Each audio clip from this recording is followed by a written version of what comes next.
Mateus capítulo 22, de 1 a 14. Mateus 22,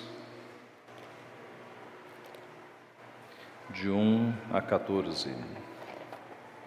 Diz assim a santa, inerrante palavra do Senhor. De novo, entrou Jesus a falar por parábolas, dizendo-lhes: o reino dos céus é semelhante a um rei que celebrou as bodas de seu filho. Então enviou os seus servos a chamar os convidados para as bodas, mas estes não quiseram vir. Enviou ainda outros servos com esta ordem: dizei aos convidados: eis que já preparei o meu banquete, os meus bois e cevados já foram abatidos, e tudo está pronto, vinde para as bodas. Eles, porém, não se importaram, e se foram, um para o seu campo, outro para o seu negócio. E os outros, agarrando os servos, os maltrataram e mataram. O rei ficou irado, e enviando as suas tropas, exterminou aqueles assassinos e lhes incendiou a cidade. Então disse aos seus servos: está pronta a festa, mas os convidados não eram dignos. E depois, para as encruzilhadas dos caminhos, e convidai para as bodas a quantos encontrardes. E saindo aqueles servos pelas estradas, reuniram todos os que encontraram, maus e bons, e a sala do banquete ficou repleta de convidados. Entrando, porém, o rei para ver os que estavam à mesa, notou ali um homem que não trazia veste nupcial, e perguntou-lhe: amigo, como entraste aqui sem veste nupcial? E ele emudeceu. Então ordenou o rei aos serventes: amarrai-o de pés e mãos e lançai-o para fora nas trevas. Ali haverá choro e ranger de dentes, porque muitos são chamados, mas poucos escolhidos. Vamos orar? Pai Santo, mais uma vez estamos diante da Tua santa palavra, desejosos de receber o ensino que provém do Senhor, ensino que é essencial para a nossa vida, a fim de que a nossa mente seja consertada, a fim de que a nossa mente pense de acordo com a Tua vontade, de acordo com a Tua revelação. É essencial a fim de que o nosso coração, os nossos sentimentos sejam adequados à Tua Santa Escritura, sejam sentimentos e emoções saudáveis, de acordo com o Senhor, e a fim de que a nossa vontade também seja transformada, ó Pai, que nós ansiemos pelo Teu reino, pela Tua justiça, mais do que qualquer outra coisa. Ajuda-nos, portanto, Pai, nesta manhã, a vermos a Tua glória, a sermos edificados pelo Senhor. É o que nós pedimos e agradecemos, em nome de Jesus. Amém.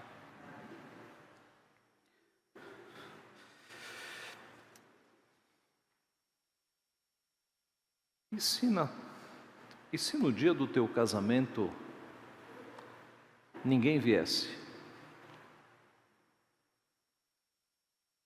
A parábola que nós temos aqui, juntamente com a parábola dos 2 filhos e a parábola dos lavradores maus, ela completa o ensino de Cristo sobre a rejeição de Israel com relação ao Messias. Essas 3 parábolas completam este tema. A parábola que nós temos aqui, ela pode ser analisada à luz do último versículo, que é a conclusão da parábola. Porque muitos são chamados, mas poucos escolhidos. Este versículo tão direto, muitos são chamados, poucos escolhidos, ele reafirma o ensino bíblico da eleição, que é encontrado na Bíblia inteira, de que o nosso Deus, na eternidade, olhando para a massa de caídos, Ele escolheu para si um povo, Ele escolheu salvar um povo. Ora, o nosso Deus faz escolhas. A opinião contrária é de que Deus seria injusto ao escolher, mas basta ler a Bíblia desde o início para você perceber que o nosso Deus faz escolhas. O nosso Deus escolheu Israel, dentre todas as nações, para ser o povo sobre o qual manifestaria a sua glória. O nosso Deus escolheu Jacó, mas não escolheu Esaú. É um Deus que é soberano, é um Deus que tem total direito, nas palavras do profeta e depois nas palavras de Paulo, de como oleiro fazer vasos de misericórdia e fazer vasos de ira. Como pode agora o barro virar-se para o oleiro e dizer: por que me fizeste assim? Deus é Deus, nós somos criaturas. O problema é que a humanidade quer ser Deus. O problema é que o ser humano quer ser Deus, quer ser o Senhor do seu destino. Este é o problema. É a velha rebelião contra Deus, é a velha insubmissão de não aceitar que nós temos um Deus que comanda todas as coisas. É um Deus que pode fazer escolhas e faz. E esta parábola de Jesus então mostra justamente que há muitos chamados, mas poucos escolhidos. E a parábola vai mostrar quem são os chamados e quem são os escolhidos. Em primeiro lugar, nós vemos nesta parábola os não escolhidos, os não salvos, os não escolhidos. O verso 1 inicia dizendo que Jesus entrou a falar por parábolas, dizendo-lhes: o reino dos céus é semelhante a um rei que celebrou as bodas de seu filho. Você deve ter notado que este rei que vai fazer o casamento do seu filho é mencionado, o filho é mencionado, mas não se menciona a mãe, a esposa do rei, e não se menciona a noiva. Por que não? Porque é uma parábola em que Cristo vai dar destaque justamente ao pai e ao filho. Cristo está falando de si próprio. Cristo está falando do pai que convidou os povos para as bodas, e Cristo está falando do filho, que é justamente ele. Então, nenhuma menção, nem a rainha, nem a noiva. Não precisamos relembrar aqui que um casamento é algo muito importante, e o casamento do filho do rei era algo importantíssimo, era algo que parava um reino, o casamento do príncipe. O verso 3 nos diz: então enviou os seus servos a chamar os convidados para as bodas, mas estes não quiseram vir. Aqui nós temos uma surpresa na história, né? Uma história normal seria: o rei preparou um casamento para o seu filho, chamou os convidados, foi uma festa maravilhosa, memorável, e os noivos viveram felizes para sempre. Esta seria uma história normal. Mas Jesus gera uma surpresa aqui na história, quando ele diz que os convidados simplesmente não compareceram. Os servos enviaram os convites, os convidados não quiseram vir. Nós temos um evento desta grandiosidade e os convidados não querem vir. Isso é surpreendente de fato. Apenas como paralelo, lembre-se do casamento do príncipe Charles e da Lady Di, o evento que foi ali na Inglaterra. Você acha que os convidados naquela ocasião se recusariam a ir naquele casamento? Você acha? Pois sim, na parábola, surpreendentemente, os convidados não estão querendo ir no casamento do príncipe, do filho do rei. Verso 4: enviou ainda outros servos com esta ordem: dizei aos convidados: eis que já preparei o meu banquete, os meus bois e cevados já foram abatidos, e tudo está pronto, vinde para as bodas. O rei, ao saber da recusa, de que os convidados não viriam, ele pacientemente enviou outros servos para avisar os convidados: convidados, venham, porque está tudo pronto, os bois, as carnes, já está tudo preparado, venham.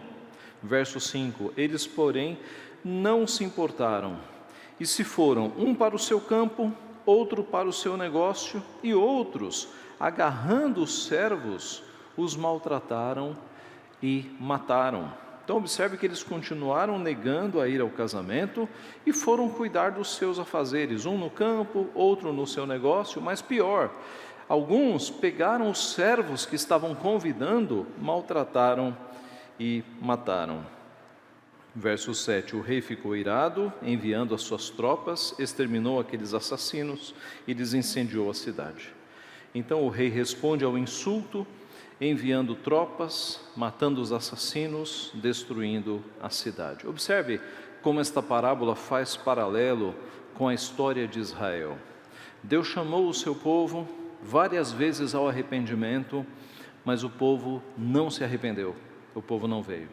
Deus enviou os seus profetas para chamar o povo ao arrependimento, e o que eles fizeram com os profetas? Mataram, muitos profetas foram mortos. Então esta parábola, juntamente com as outras duas, está mostrando a rebelião do povo de Israel, que tantas vezes foi chamado ao arrependimento, e além de não se arrepender, matou os profetas, matou aqueles que eram boca de Deus.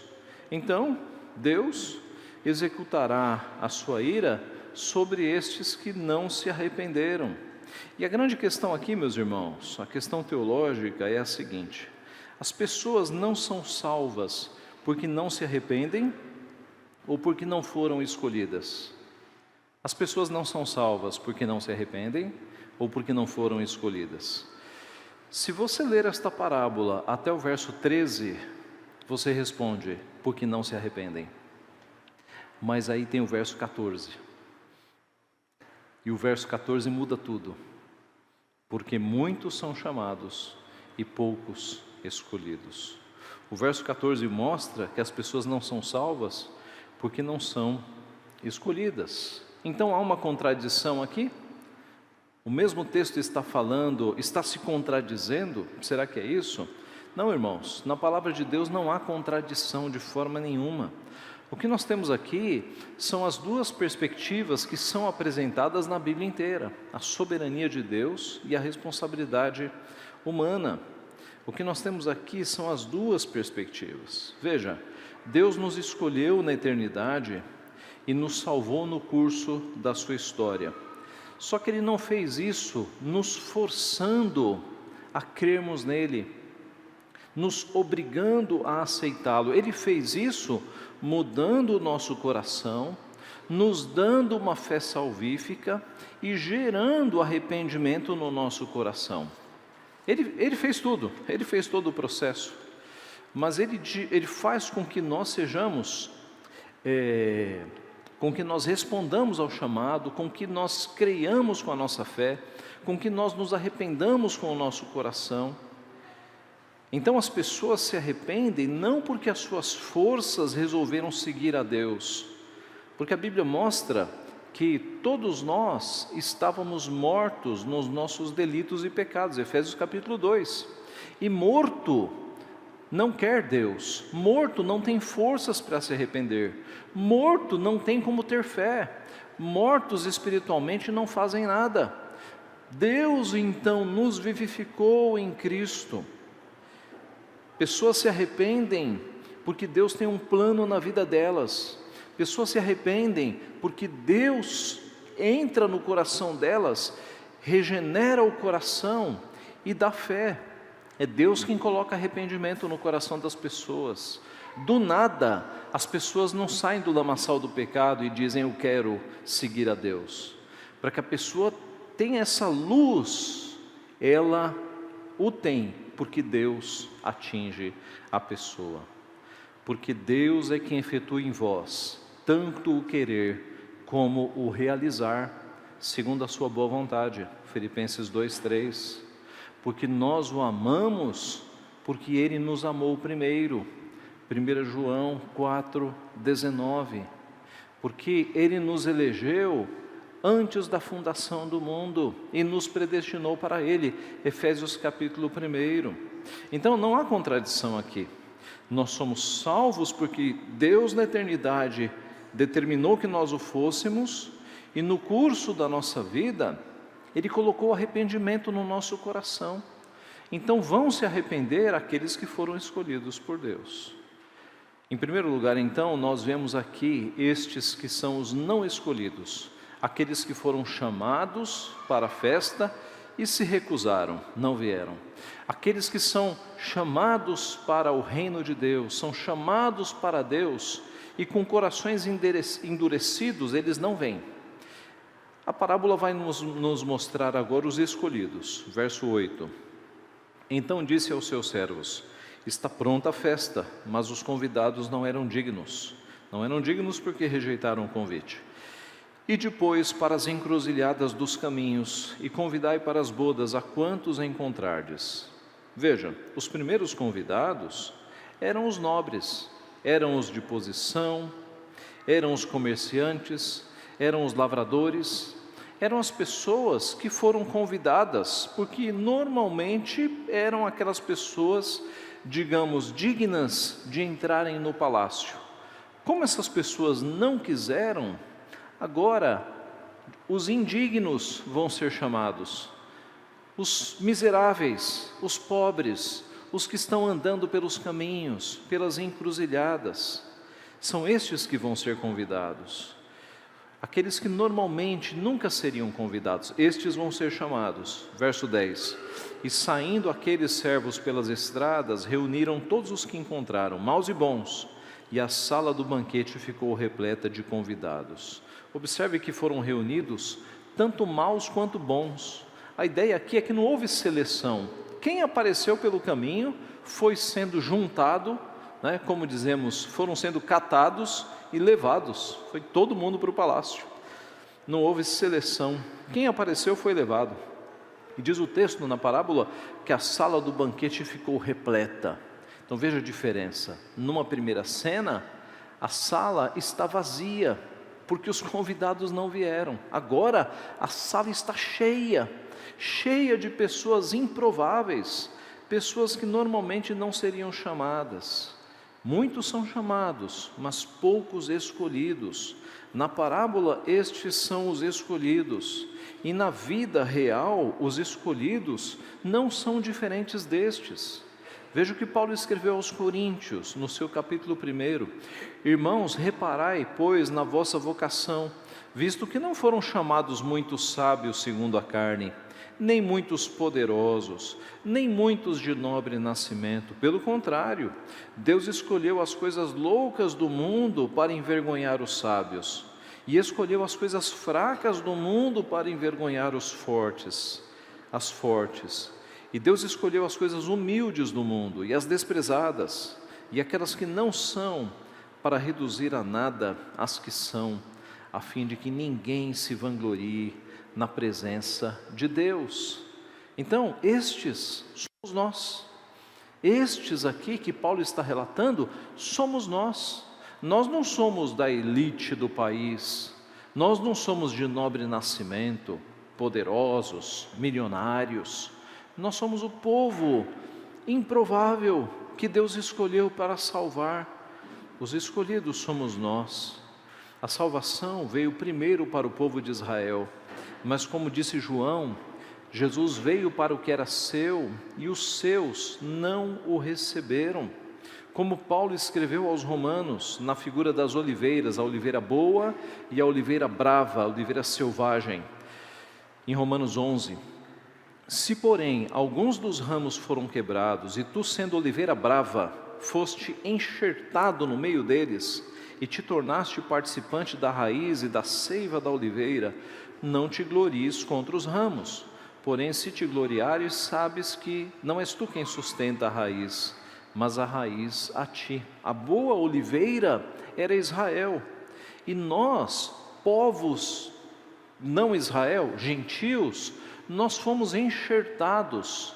Nós somos a oliveira brava que foi enxertada na oliveira boa. E agora nós somos o povo escolhido. Nós somos o Israel espiritual. Aquele entendimento de que Israel ainda hoje é o povo escolhido de Deus é errado. Por quê? Porque Cristo veio para o que era seu e os seus não o receberam. E agora o conceito de povo escolhido não é mais só Israel, mas o conceito da oliveira brava. Nós nos tornamos povo de Deus. E no Apocalipse você tem justamente essa cena de não apenas Israel debruçado, ajoelhado diante do Messias, mas de povos de todas as tribos, línguas e nações. Nós somos o Israel espiritual. A coisa não é mais geográfica, a coisa é espiritual. São discípulos de Cristo, nação santa, povo de propriedade escolhida de Deus, sacerdócio real de todas as nações. Nós somos o Israel espiritual hoje. Então, em segundo lugar, a parábola nos mostra os escolhidos, aqueles que foram catados, os convidados improváveis, nós que fomos trazidos para as bodas do Cordeiro, nós somos estes. Mas em terceiro lugar, a parábola vai acrescentar uma nova surpresa, e aqui nós podemos associar esta pessoa com o joio, usando a linguagem de Cristo, de que dentro do povo de Deus cresce trigo e cresce joio. Dentro do povo de Deus, há pessoas que estão dentro da igreja, mas que não são salvas, porque estão aqui com outros interesses. Esse é o joio, e essa parábola mostra joio. Veja o verso 11. Entrando, porém, o rei para ver os que estavam à mesa, notou ali um homem que não trazia veste nupcial. Naquele tempo, o rei, ele não comia com os convidados, ele não passava o tempo inteiro com os convidados. Ele ficava numa sala com os nobres, mas ele entrava na festa para aparecer e para ver quem eram os convidados, saudar aqueles que estavam à mesa. Foi neste momento que ele viu um homem sem veste nupcial, sem uma roupa especial. E ele perguntou, verso 12, amigo, como entraste aqui sem veste nupcial? E ele emudeceu. Por que ele emudeceu? Tudo indica porque ele não aceitou a veste nupcial que lhe foi oferecida. Há registros, inclusive na Bíblia, 2 versículos que mostram que era costume naquele tempo fornecer vestes apropriadas para todos os convidados na porta do palácio, para que ninguém estivesse mal vestido na festa do príncipe ou na festa do rei. E aqui, com muito mais razão, porque os convidados foram pegos nas estradas, foram catados, e levados para o palácio. Não tiveram tempo de providenciar roupas especiais e eram muito pobres. Então, a ideia da parábola é que no palácio, todos, na medida em que foram chegando, foram recebendo roupas bonitas, roupas de festa. Mas este homem está emudecido porque ele não aceitou a veste nupcial. Ele não aceitou. Ele achou que as suas vestes eram suficientes. Ele achou que as suas próprias vestes eram boas e ele não aceitou as vestes reais. Então ordenou o rei aos serventes: amarrai-o de pés e mãos e lançai-o para fora nas trevas. Ali haverá choro e ranger de dentes. Aqui parece um fim muito trágico para a parábola, não é? Mas lembre-se, é uma parábola que tem ensinamentos por trás. E é claro que Cristo está pensando no inferno aqui, quando ele associa este final trágico com a frase: ali haverá choro e ranger de dentes, que é uma característica do inferno. Então observe que Cristo está juntando parábola e realidade, né? E às vezes a coisa parece tão dura porque é a realidade, é o inferno que ele está falando. E ele está mostrando que este que não aceitou as vestes reais, ou as vestes nupciais, ele não tem salvação. Ele não vai se salvar com as próprias vestes. E os irmãos já perceberam onde Cristo quer chegar. Ele não pode se salvar com as próprias obras. Ele precisa do manto de justiça de Cristo. Ele precisa da justificação de Cristo, porque com as próprias obras ele não consegue salvação. Este é o ponto. O destino aqui deste será o mesmo dos não escolhidos, daqueles que rejeitaram o convite.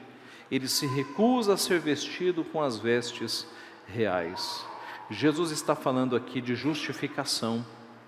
Ninguém pode se apresentar diante do rei com as suas próprias vestes, com as suas próprias justiças, porque de acordo com a palavra, elas são trapo de imundícia. As nossas vestes são trapos de imundícia. Isaías 64, 6. Para nós nos apresentarmos diante de Deus, nós temos que estar vestidos com o manto da justiça de Cristo. No livro do profeta Zacarias, nós temos um relato muito especial sobre a doutrina da justificação. Zacarias 3:3 diz assim: Ora, Josué, trajado de vestes sujas, estava diante do anjo. Tomou este a palavra e disse aos que estavam diante dele: Tirai-lhes as vestes sujas. A Josué disse: Eis que tenho feito que passe de ti a tua iniquidade, e te vestirei de finos trajes. É isso que Deus faz conosco.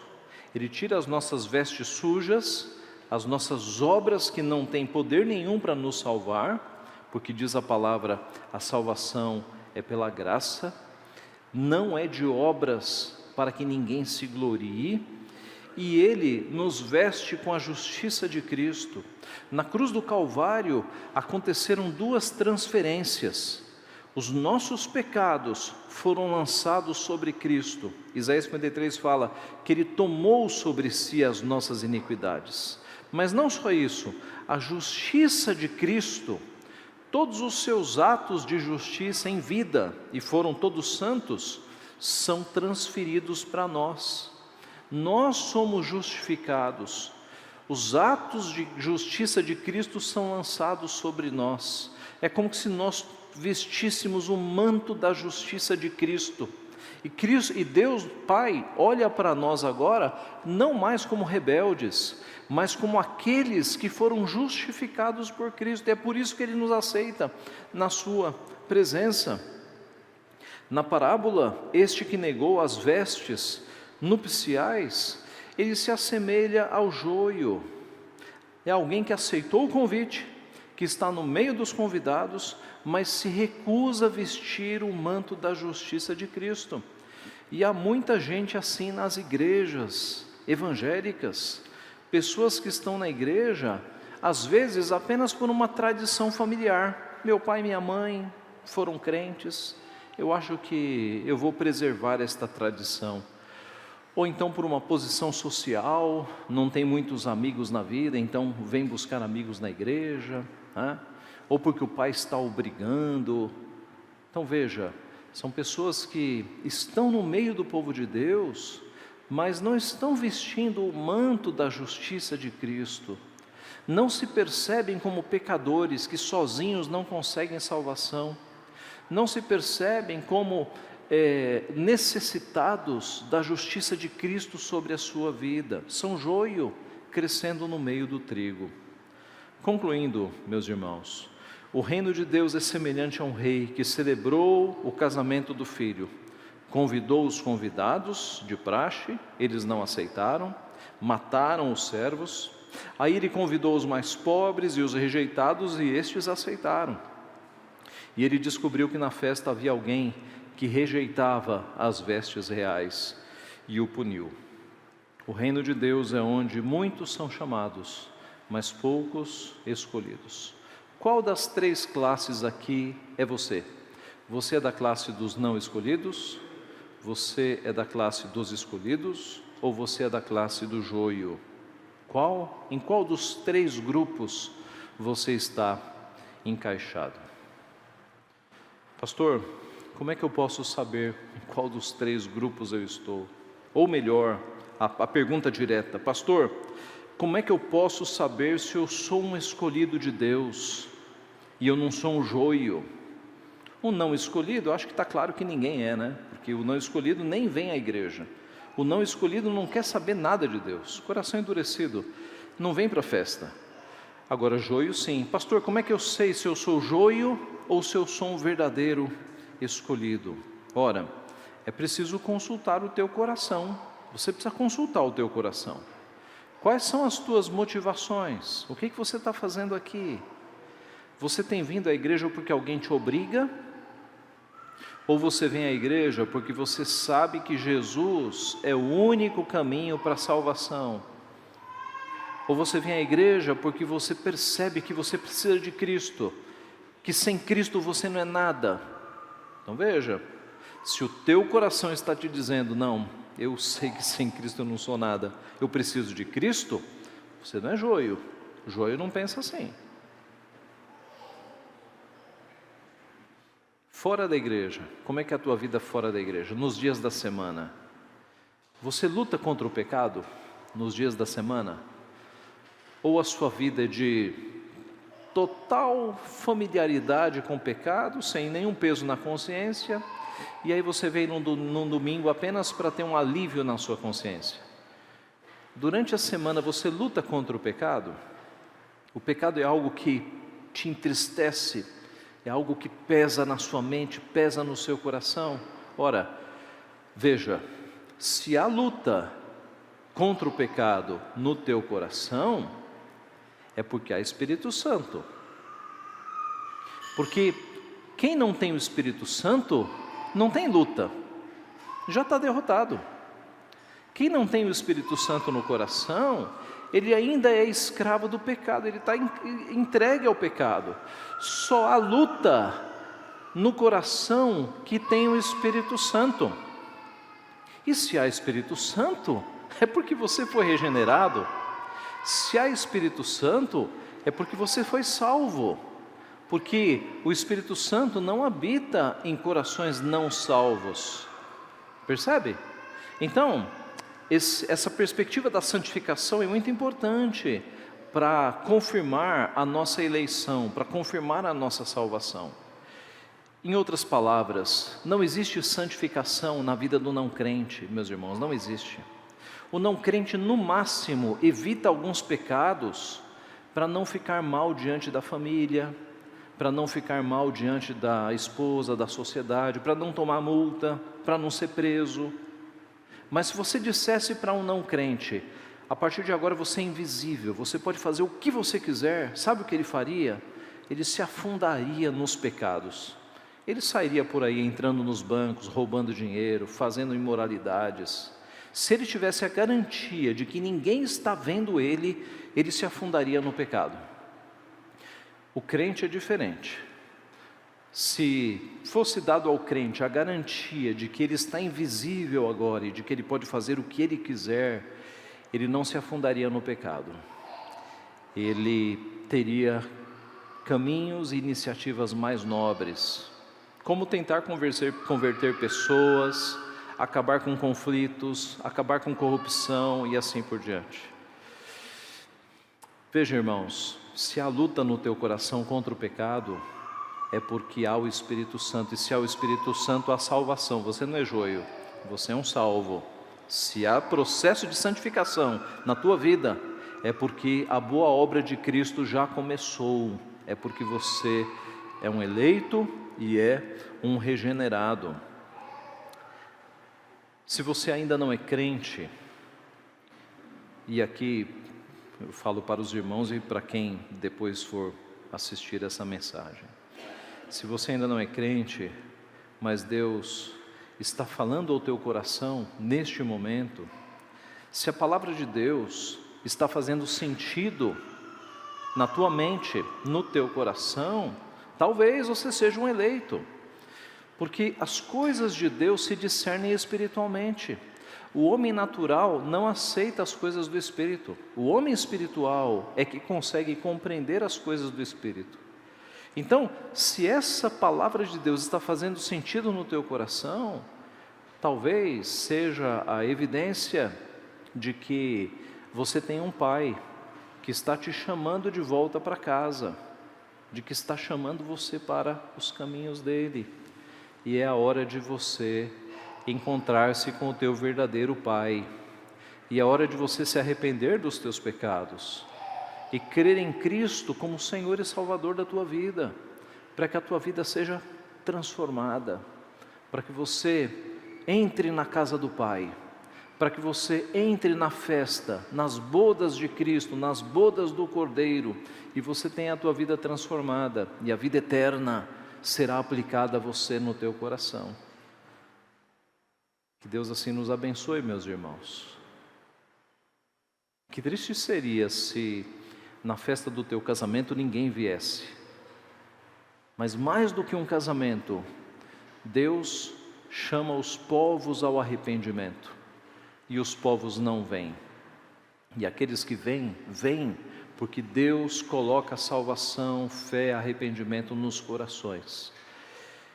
Deus assim nos abençoe, que neste caminho de salvação grandiosa, maravilhosa, que Deus nos apresenta, nós estejamos alegres nos seus caminhos, sendo santificados a cada dia nos seus caminhos. Amém.